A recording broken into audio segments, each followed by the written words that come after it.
Hey guys, it's time for Truth Talk. Insightful topics that spark real conversations. Thank you for joining. Let's get this started. This is Kathy Rocha with Truth Talk, and I have a special guest today, Allison Bird, who is with Unbound Now. And Allison, one of the things that has my interest is that there is so much talk about human trafficking. And what's really interesting to me is that you see it on all social media. Hey, these kids are missing. This is what's happening. You hear Tom Home, even when he was coming into his post, talking about we got 300,000 kids missing. And I remember watching the Judiciary Committee where I believe her name is Tara Lee. She was a whistleblower and that was working in California. And she basically said, hey, we have 85,000 kids that we don't even have a record of anymore. So there's a lot of innocence that is being trafficked. And from my understanding, it is either, of course, sex trafficking or slavery, and that was really surprising to me. You don't hear that, but that they use kids, for slavery things. And so what I wanted to do today is to talk about your organization. I've heard so many things, wonderful things about that. And I wanted to understand how did it come to be? Why did it come to be? How long you have been, your organization has been in place and who you're working with, as well as what kind of victims do you normally see? Is it a certain ethnicity, age group? There's a lot of questions there. Mm-hmm. So I'm just going to turn it over to you and just kind of bring us Unbound Now. Who is and what is Unbound Now? Well, Kathy, delight to be on with you today at Truth Talk. Mm-hmm. You're exactly right that this is a huge problem addressing thousands, hundreds of thousands of people just here in the United States. Mm-hmm. And Unbound Now got started for one of those. It was 2012, so going on 14 years, and a girl went missing. She was being trafficked. Her mom reached out to our founder, and in the process of looking for her, we found ads online of kids in the neighborhood of our local church who are being advertised for sex. And you're going, oh my gosh, children are being prostituted. What is going on? You're saying, I'm sorry, you're saying there was ads? Advertisements online on postings. Some of those websites have been shut down since then. The courts have taken them down, but it's kind of the toothpaste bottle problem. It just pops up somewhere else. Mm-hmm. So we saw that issue firsthand, and no kidding, Kathy, we were printing out these advertisements on the church printer because that's where we all were working, mm-hmm. and took them to the local law enforcement. And local law enforcement said, look, we've never done anything like this before, but we'll take it on with you. This is important enough. So our founder, Susan, and several other people got to work. There were judges, attorneys, school teachers. And in the beginning, you raise an issue like this and people go, I mean, who do you think you are? Liam Neeson? Like, what is this? Human trafficking is something that happens way over there. I didn't know it could possibly happen here in our local Texas neighborhoods, but sure enough, it does. In the state of Texas alone, there are 79,000 youth and minor victims of sex trafficking. That's an astounding prevalence, 79,000. 79,000. And are those kids that have been reported missing, or were they in the foster care? I mean, is there a particular area or place where these kids are coming from, or is it like a mix? That's a fantastic question. There are a couple of categories of vulnerabilities that cause kids to be in this situation. Those situational vulnerabilities, like being in foster care, not having adults who are really looking out for them in their lives, and they either run away or they have someone who starts grooming and recruiting them at school, and all of a sudden they're on the truancy list, they're not showing up anymore, and it's because they're being sold for sex. And it's heartbreaking to see that happen. The other category of vulnerabilities beyond situational is those emotional vulnerabilities. So when a kid doesn't have anyone saying, I love you, I'm proud of you, I see you, And all of a sudden, a trafficker comes along and says, "You're so beautiful. I can tell you're so mature for your age. Like, why don't you come with me? I've got a great job. You're going to love it. I'll give you great clothes. You are just amazing and talented." And for a couple of days, it could be the lifestyle of their dreams. And then the switch flips and you're stuck in this horrendous set of crimes. So that's interesting to me because one of the things that I've noticed is kids these days, they all just like to migrate and hang out and have fun or whatever. And there are like some local parks where I have seen just a bunch of kids just hanging out. And I, for one, was picking up my granddaughters. And this was during the day. And I remember there was a man in the back seat and a man in the driver's seat. And the door was open. And so I just so happened to be backed into their car. And so when I was picking up my granddaughters, they're in their teens, this guy was getting out. And I'm like, whoa, what's going on here? But I noticed that there wasn't like police presence or anything like that. And so that, I thought, could that be something like that happening where these people are just camping out wherever these kids are at and just scoping the place? And I kind of I felt very uneasy. Right. But as soon as he saw me, he was Spanish, and so I spoke to him in Spanish, and I was just like, I guess the lion came out, the protectiveness, and I said, "What are you doing? Well, what are you doing?" And he just like, "Oh, nothing," kind of laughed it off and stuff, and it was just weird. It was so good that you were vigilant in that moment, because if that was a threatening situation, you deterred it. And a lot of people don't have a grandmother who's doing that for them and showing up at the places that they're hanging out. What's really interesting, and this was so surprising to me, Kathy, was in addition to some of those kidnappings and, stranger danger situations, so many people are brought into trafficking by someone they know. We have a real problem, especially in rural communities, with familial trafficking, and somebody's pimping out a family member. Sometimes it's even a parent, which is so hard for us to wrap our minds around. How could that happen? But as I've been in this, sometimes I've learned it's because they were trafficked themselves. They don't know any other world outside of it. That's why one of the things I'm so proud that we get to do is help babies be born into freedom. A couple of years ago, we opened the Underground Drop-In Center for youth. It's just in downtown Fort Worth, but kids from Dallas and all over come because there's nothing else like it. That's open 24/7, no questions asked. If you're in danger, you can come and spend the night, and we will take care of you. And since the start of this year, January 1, 2025, we've had 38 babies come in with their teen moms and young moms.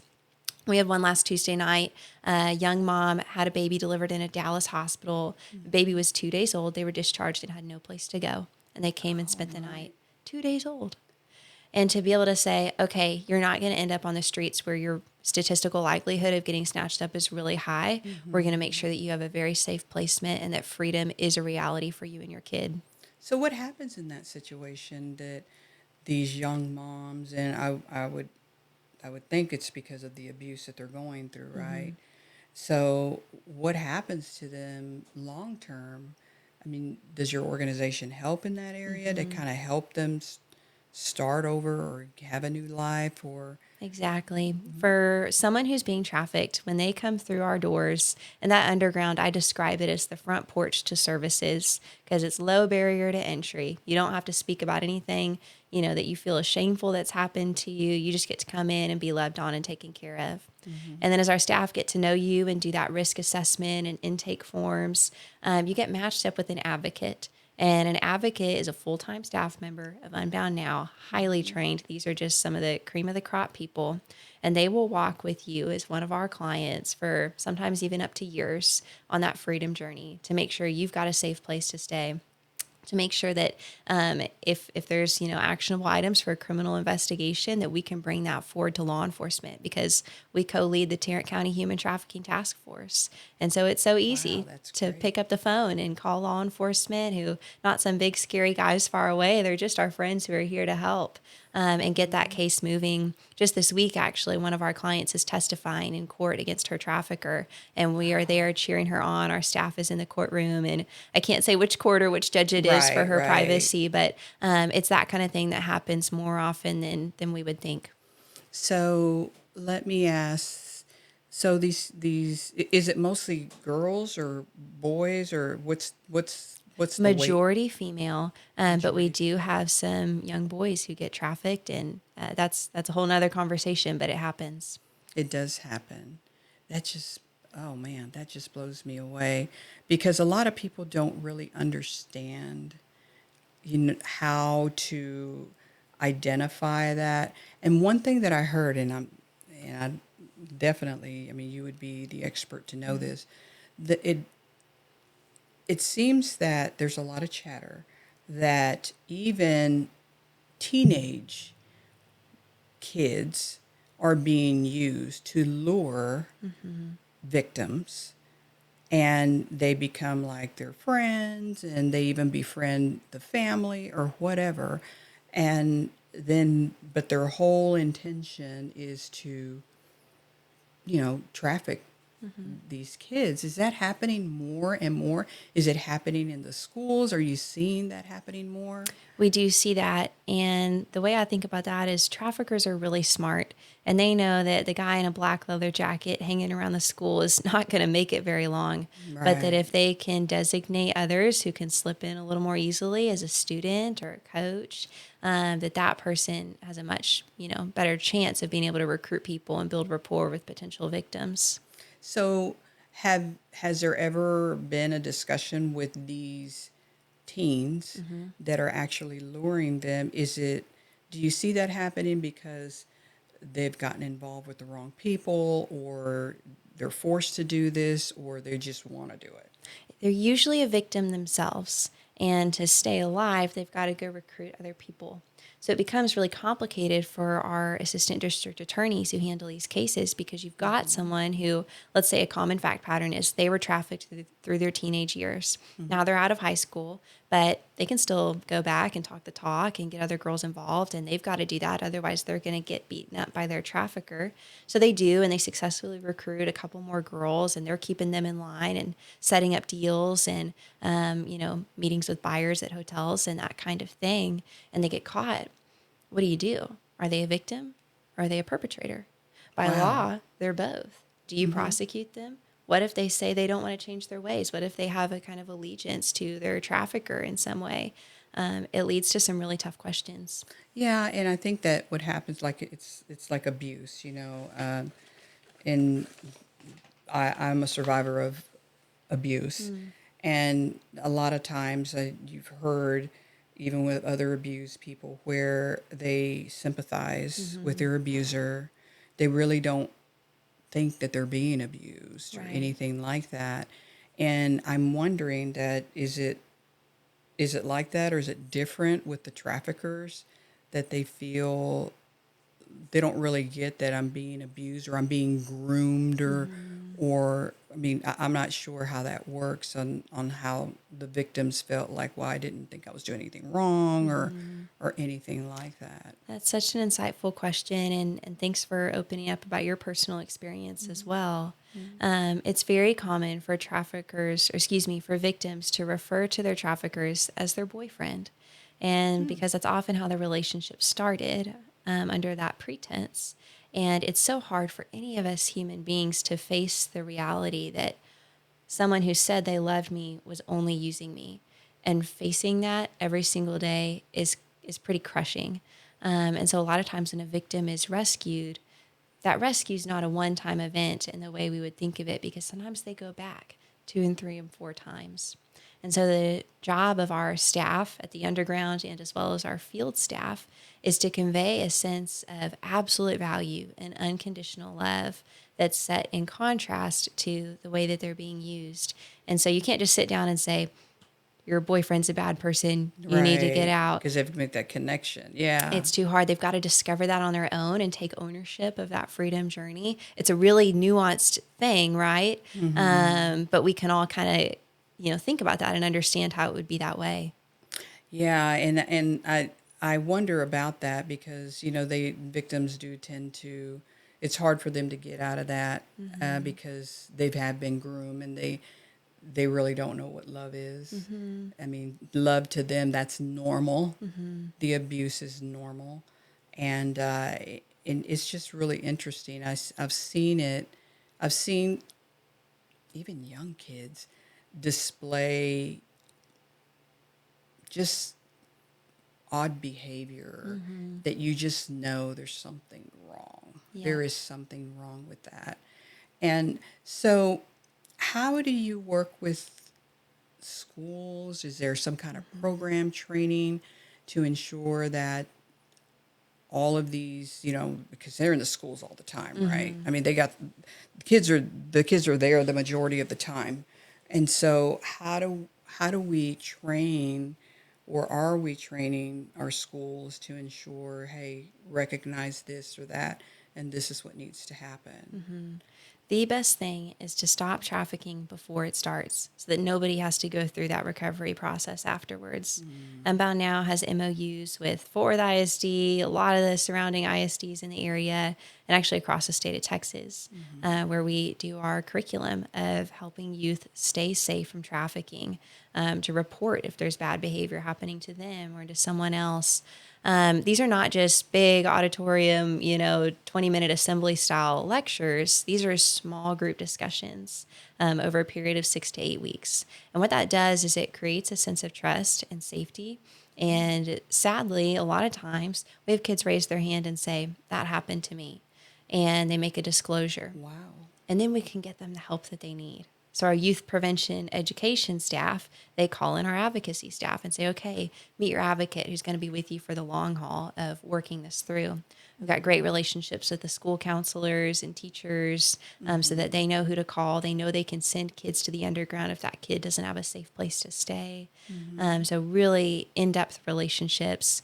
The other area that was really surprising to me, but we had kind of suspected a lot of kids were ending up in juvenile detention because when they're trafficked, sometimes they're taking drugs or being forced to take drugs, and Right, they're acting right. out because they're not sleeping all night, and they just get locked up in juvie. And so we started kind of knocking on the doors there and got to know the great leadership of Kimbo, which is our juvenile detention center here. And it has been an unbelievable couple of years of working with youth in juvie. So we get to go in every week and sit down and do small groups with the different units of youth who are there.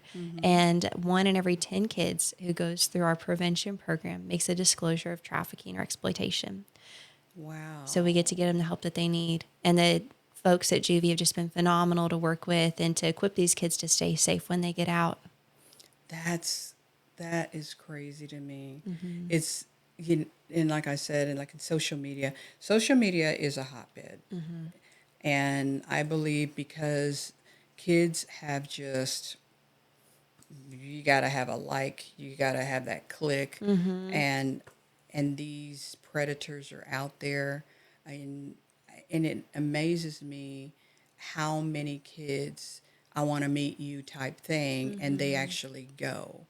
And it's like, I mean, how do you stop that? How do you teach these kids the reality? Because a lot of kids, the kids that I talk to, they don't even think that, oh, that won't happen to me. I mean, that's just like, it'll never happen to me. And unfortunately, it happens to a lot of kids. I mean, is there something there that, and I know that you said that you guys have like small groups to talk and stuff, but like like you need to watch for these, or is there buzzwords, things like that that kids need to be watching out, or parents that will watch this, watch out for these things. So could you kind of shed some light on that? And in response to this question, I'll address a common myth that comes up in this. A lot of people ask me, okay, I'm going to be at the airport tomorrow. What should I look for to spot a trafficking victim? And I love the heart of that question, but it's really hard to spot something where you don't even know the person. Right. The best place to spot a victim is to look out for the kids in your own life, like your grandkids, like you did at the park, because you're seeing them all the time, like a teacher or bus driver. They know what kids are normally like. They can notice a change in behavior. Oh, all of a sudden, they're clothes are looking really dirty. It looks like they don't have a place to do laundry. I wonder if they're sleeping on the streets, or wow, they can't stay awake in class all of a sudden. Maybe they're not being allowed to sleep at night. And noticing those behavioral changes. Those are some of the people who are best positioned to spot trafficking, but they're also in a great position to prevent it. And so I think that's where families can make the biggest difference, and churches is speaking value into kids and saying, you're amazing. We are on your team. We believe in your life. And when a kid has that kind of message, they're not going to fall prey to the fake stuff that the traffickers are giving them. Right, right. And you know, and like I said, that concerns me so much because I don't know, it seems like it happened since 2020. Because I guess because everything shut down, right? And then online just went out the roof.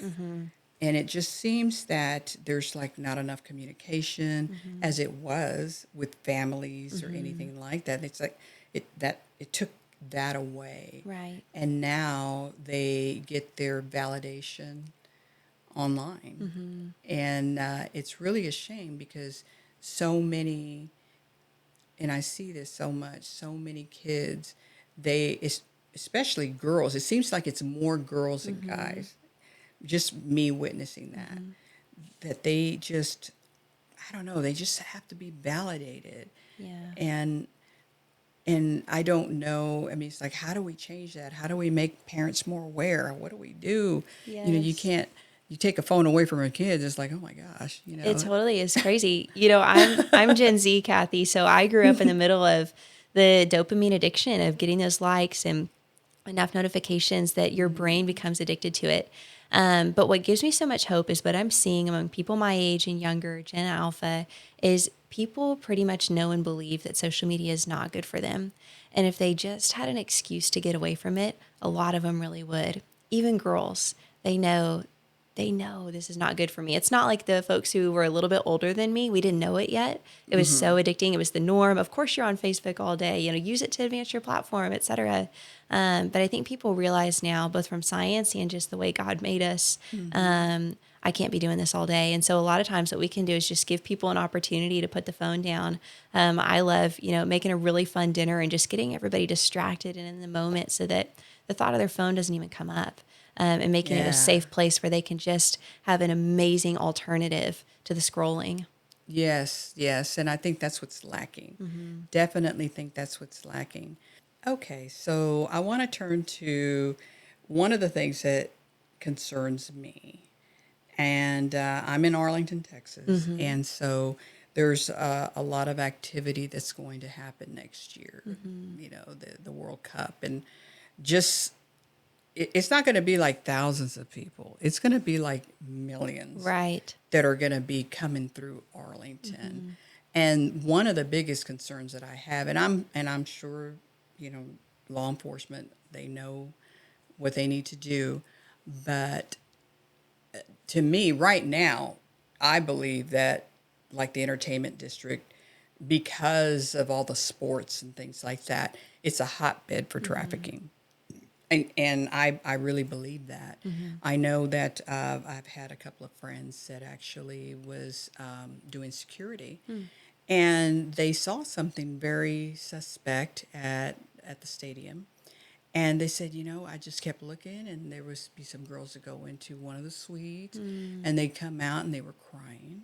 And then they would bring some more, and they would leave. And it was like, something's going on. And then they were reporting it, and it was just like, well, it's a private suite. But this particular, it was two people. They just felt like there was just something not right. That's so heartbreaking. It is heartbreaking. I thought, and now we're going to have all these people coming next year. So I'm sure you guys are having some kind of plans like, okay, what are we going to do if we get an influx Yes. of people? I mean, I don't want you to say like what you're doing, but I mean, I'm sure that's been discussed. So Arlington and Tarrant County should be really proud of the way that they're preparing for this. So Tarrant County Public Health, Sheriff's Office, Arlington PD. Over here, we have the HEAT unit, HEAT, that Arlington Police operates just for these kinds of cases. They're all working together in a task force style to prepare for this. You're exactly right. When you've got all those people coming in for sporting events or whatever, you've got an increased demand, and traffickers are really incentivized to meet that with supply. So it's a time for extra vigilance and to ensure that our reporting systems are working really well, so that when something comes up, it's not just, oh, it's a private suite, too bad, so sad. But no, here's our protocol, and we have grounds to look into this, and that everyone is aware of those things so they don't have to sweep it under the rug. So you guys definitely have got plans in place. And Yep. so let me ask you, I mean, and I know that's coming up really, I mean, it's coming up next year. So what is it that Unbound Now needs that maybe some of the community can help? What is Yeah. it that you guys need? Well, I'll share two things on that. First of all, we are hiring here in the area. So if you're looking for a job and you've got the heart and the passion, as well as the training and experience of working with youth or victims of complex trauma, we would love to have you apply. You can go to unboundnow.org and find the careers tab, and that'll take you from there. But we want to ensure that we've got no open spots on the team. We do 24/7 coverage of 46 counties across the state of Texas. Wow. We have 110 full-time staff who are all pros, and we're looking to add a few more to the team so that we're prepared for things like this, where we've got to be fully staffed. So where are you focused at? You got 46 count, like where? Yeah, we've got most of the major metro areas. So Fort Worth, Waco, Austin, Houston, Bryan College Station, that deep East Texas area, and then on up to Tyler, up towards Texarkana, and then back around towards Denton and Fort Worth. Okay, so you don't do anything outside of Texas, you're just in Texas. We also serve 10 parishes in Louisiana. Same thing, 24/7 in the greater Baton Rouge and New Orleans areas. And then we do some advocacy in Washington, D.C. Okay.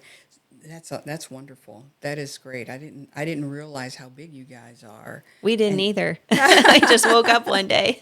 Oh my Yeah. gosh. So what started this? I mean, why start this? Or I mean, I know you had one Sure. victim that started, but what drove this organization? Like, we have to do this. Was there a lack, or what was it that really drove this? When we were getting started, there was no standardized best practice in the state of Texas for how to address these crimes. And not just how to be responsive, but how a community can be truly proactive. Traffickers are really organized. We've got to be more organized than them if we're going to take this you're right. down. You're right. So in 2015, the governor's office established the child sex trafficking team, and they tasked Unbound and a couple other folks across the state to get together, start working these cases. We divvied it up by counties, and we didn't know if it was going to work. I mean, you're saying, okay, we're going to hire people to be on call 24/7. And to work with law enforcement to do proactive victim identification and find these victims and then take care of them. It had never been done before in this kind of organized manner. Well, the US DOJ caught wind of what we were doing, and they weren't formally task forces at that point. We just got everybody together for lunch once a month to start working on the cases. And they funded us some task forces. And we still have grants from DOJ that are covering here in Tarrant County and down in Bryan College Station, all over the place. Wow. So it really became very organized very quickly. The governor's office helped, implement those best practices that we were learning and refining along the way, so that anyone else who wanted to jump in didn't have to reinvent the wheel. Let's be smart about our resources and not, duplicate efforts.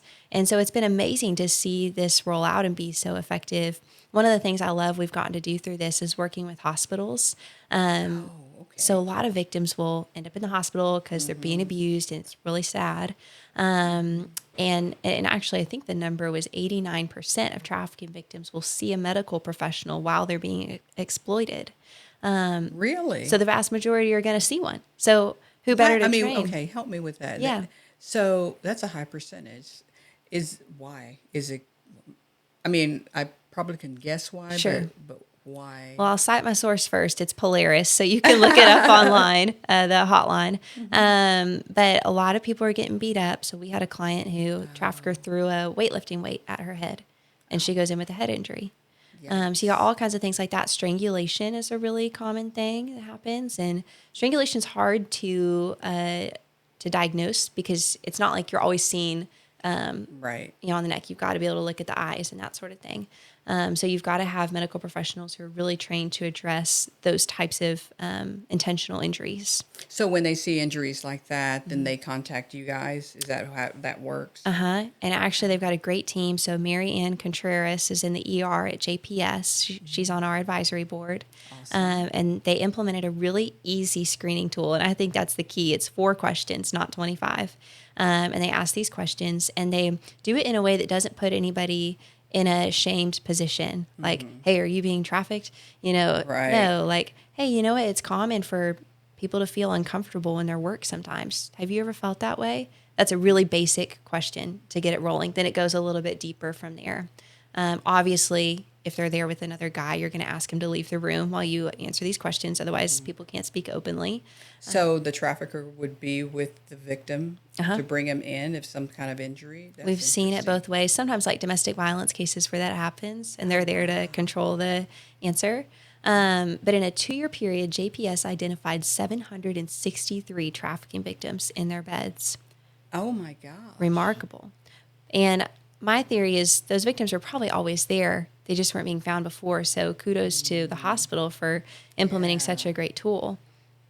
Wow. That's crazy. Yes. So what is the normal, age limit, ethnicity? I mean, just kind of give us an understanding of, the victims, is it a certain age mostly or? We see a lot of that 17 to 24 years old, kind of late teen, early 20s. Kids who are aging out of foster care, that's a really vulnerable time, as we know. But Unbound Now serves all ages. We've had 0 down to 60-something years old. 60-something? Yes. I was on an op one time. What?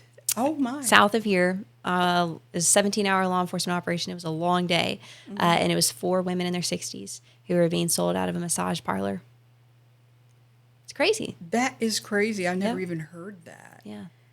Is it that they've been in it for so long, or they just got trafficked? These women were foreign nationals. They were brought over from East Asia, and their daughters were being held in East Asia. So they were not, even when they got rescued in the operation, they didn't want to leave because they were scared of what would happen to their daughters if they went away and got help from law enforcement.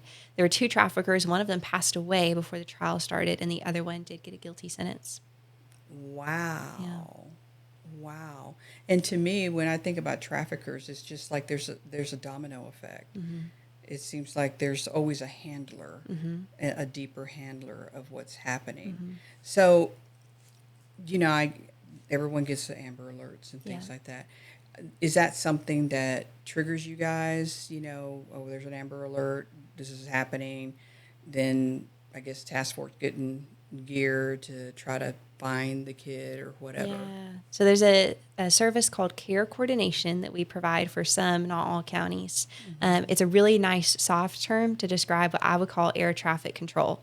So when there's a missing kid, you don't just want everybody doing something all over the place and not talking to each other.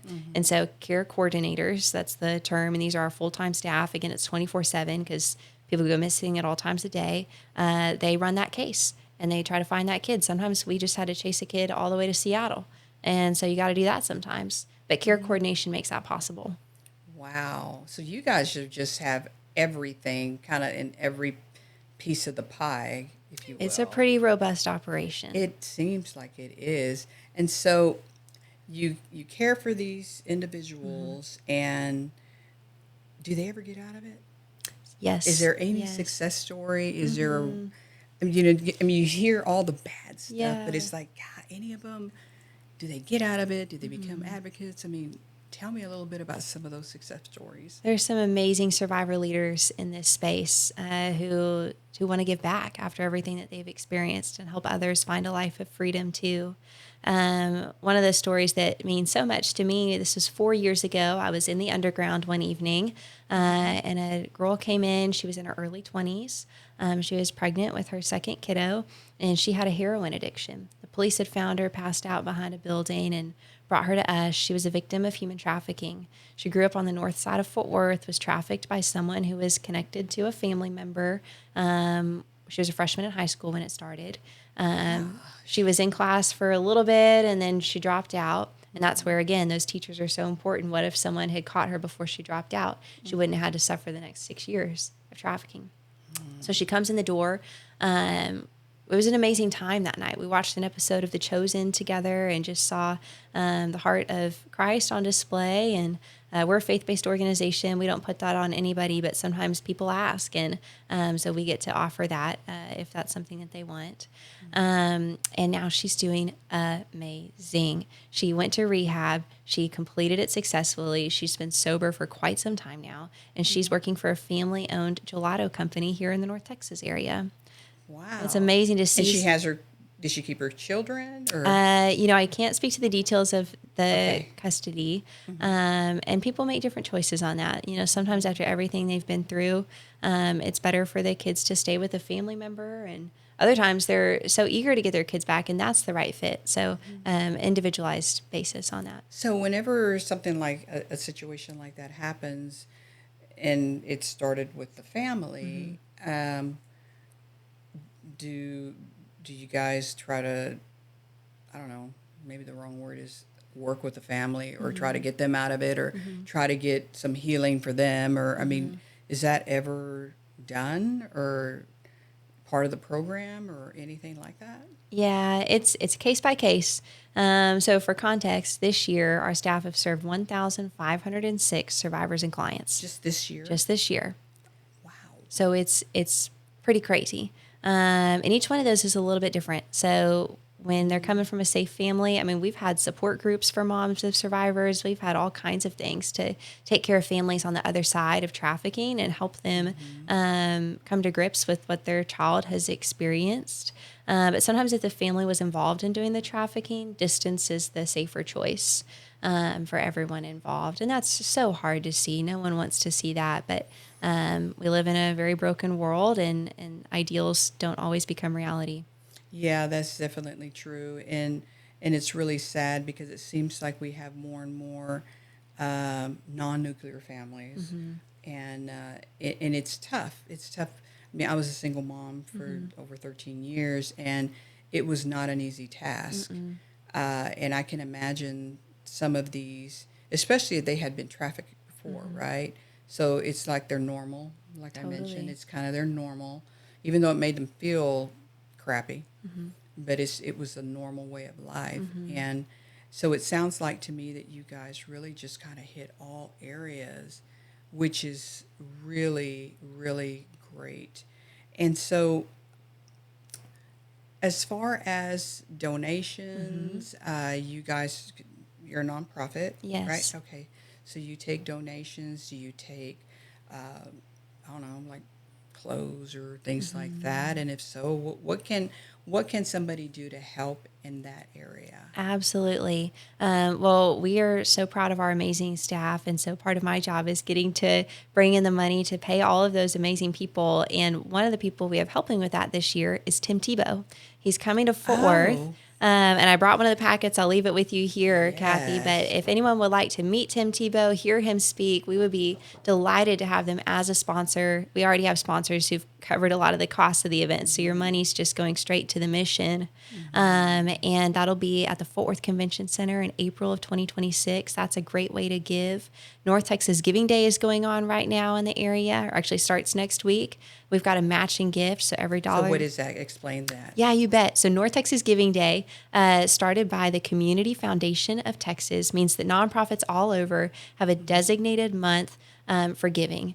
And it helps so many people. And a lot of times nonprofits will have a matching gift. So Higginbotham, if you guys know them, insurance company, is going to match dollar for dollar up to $20,000 to Unbound Now.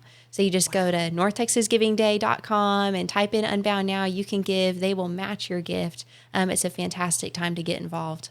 That is fantastic. I didn't even know about that. Oh, really? No, I didn't. And that's awesome because I'm always asking about, what can we do from the community perspective?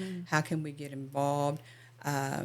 Is there, like I said, because I would think that a lot of these kids or teenagers or young women and men that they would, if there's rescued, that they don't have much. Yeah. And so, is there something that you could give as far? I know you're saying the giving part, the money part, but can people give like clothing, things like Yes. that, or? One of the biggest requests we have is for shampoo and conditioner. So if you have an extra bottle at home and you want to bring that, we would be so delighted to be able to give that to someone who needs it. We do have a closet that's full of great high quality clothes that people can put on and feel really dignified in. So we do ask for kind of quality, gently used clothing for that, just to be fair to those who are going to receive it. But toiletries, we have different companies who will donate food, like restaurants who will donate unused food that we can use to cook meals. We go through a lot of chicken wings and ranch dressing and all the favorites. So those are some great items to bring. So where would they do that? Where would they donate that? So Unbound Now is located at one safe place. It's Tarrant County's Family Justice Center. And you can get on our webpage and find our phone number and ask to bring it by. And we're open 24/7, so you could come and we'd be delighted to receive that and get to know you more. So is there some sort of, where people can come and join, I don't know, like a monthly meeting or something so that they can learn more about not only yours, but other, I think there's, what is it, Five Stone? I think there's another one, Five Stone. Yeah. And I think there was like a monthly, or you still do have it, right? It can be Zoom or in person. So tell me a little bit about that. So Five Stones is awesome. That's been going just over 10 years. My mom helped start Five Stones, so I'm especially excited about that one. Your mom's been around. She has. She has. I'm like, we need to plan your retirement party soon. But once a month, Five Stone meets. I think it's the last Tuesday of the month, Zoom or in person at the Fort Worth Police Officers Association building. Lunch is provided. And each week we feature something different. That way we can all just stay up to date on what everybody's doing. Nobody's working in a silo, and to know if all the resources are available. And that's open to the public. Okay. And is there any type of, I remember having like Crime Watch, like neighborhood Crime Watch. Is there anything like that for this cause? For kind of like a Crime Watch, like in your community, in your neighborhood, you can be watching for something like this. And I don't know if that's ever been talked about. I mean, I think that'd be great because then you have the community in certain areas and just really watching out like, hey, I think something funky's happening over here. So has that ever been looked into? We don't have that formally. I wonder if there could be some kind of partnership with the neighborhood police officers or something like that, to where, like you're saying, people can watch in their own streets. Well, yeah, it's even like that particular, what was it, the park that I talked about, and I remember it's like there's just no police presence, but I think it's because no one's really reported anything. It's just a bunch of kids. And I'm talking a bunch of kids that just go hang out at this particular park. But there's a lot of neighbors that are surrounding it. And so I just kind of thought, neighborhood crime watch. I mean, it used to be really big, right? And I don't know if it still is, but where they're always watching out if there's any kind of crazy activity happening. And people can always report to the Tarrant County Sheriff's Office Human Trafficking Unit, and they'll take your call and they will follow up. They are super diligent. The other resource I always reference is the Texas Department of Licensing and Regulation. So I had a massage parlor by my house that was just really suspect. And it had when you say suspect, tell me. Like, you bet. Yeah. So blacked out windows on the front, you can't see in. Oh gosh. But the entrance is at the back of the building, kind of like a back alley, and it's got a little sign, a little neon sign, and it didn't look right. I'm going, nobody enters if I want to go get a massage, which is not as often as I would like it to be, but when I do, I'm not walking around the back side of the building to get in, and so. I can just take a picture of it, send it to TDLR, and they can go assess if something's going on. And sure enough, one of the massage parlors by my house, not that one, but a different one, got shut down on trafficking and exploitation suspicions. That is crazy. And they're just like just a regular business, just anything. And it's not only massage parlors; it can be like a restaurant. It can be Yeah, anything labor suspect. trafficking. Yeah, anything like that. So is there like a checklist or something to say, hey, if you see this, if you see that, or something to kind of educate the public that, if you see something like this, don't just walk by. I mean, check it out, and it Yes. could be a maybe.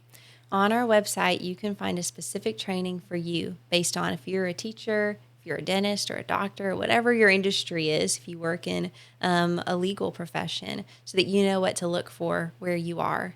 And I always tell people, if you see something that looks suspicious, unless you've got your grandma protection on, because that's special, I usually tell people, don't go up and intervene in person if you see someone who's with a trafficker, because you might make it a lot worse for them. And so it's best to document as best you can and then call law enforcement. Okay, yeah, yeah, you're right, because I felt like it was just like, don't even think about it.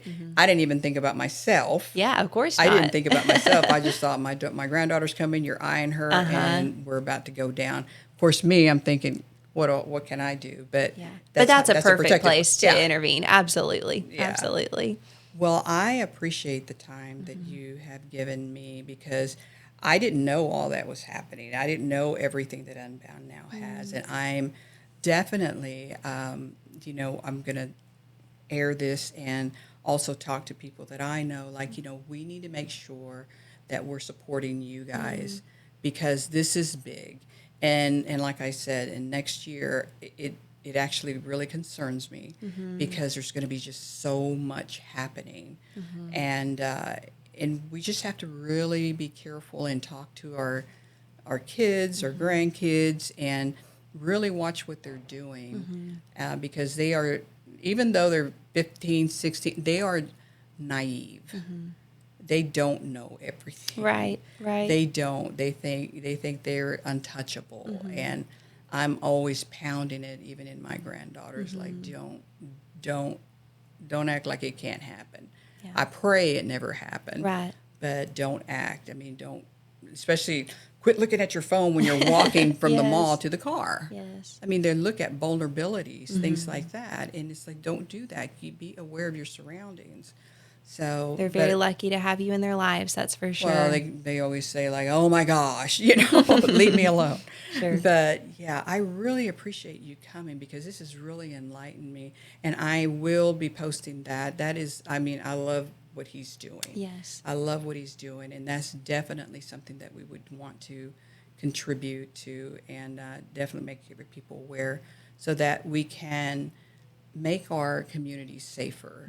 Because if we don't, they're going to keep on coming after our kids. Right.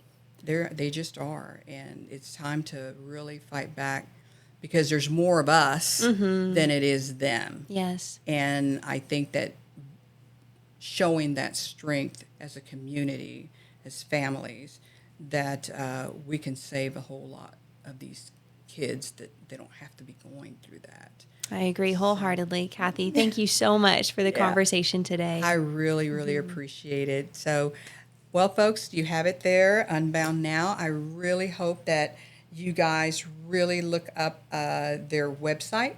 I really encourage you to understand what they're doing and how much influence they have and how connected they are. And also that we need to be connected. We need to be connected. We need to make sure that we're teaching our kids to be safe. And nothing's off the table when it comes to trafficking. Nothing is off the table. We have to protect our kids. So thank you again. I just appreciate you coming by. And until next time. Thank you, Kathy. All right. Thank you. Thank you for tuning in. Human trafficking isn't some distant issue. It's happening right here in our communities. Our children need protection, and it's up to us to be the gatekeepers who shut down access for these perpetrators. To learn more and get involved, visit unboundnow.org. Until next time, stay aware, stay engaged, and don't forget to like and subscribe.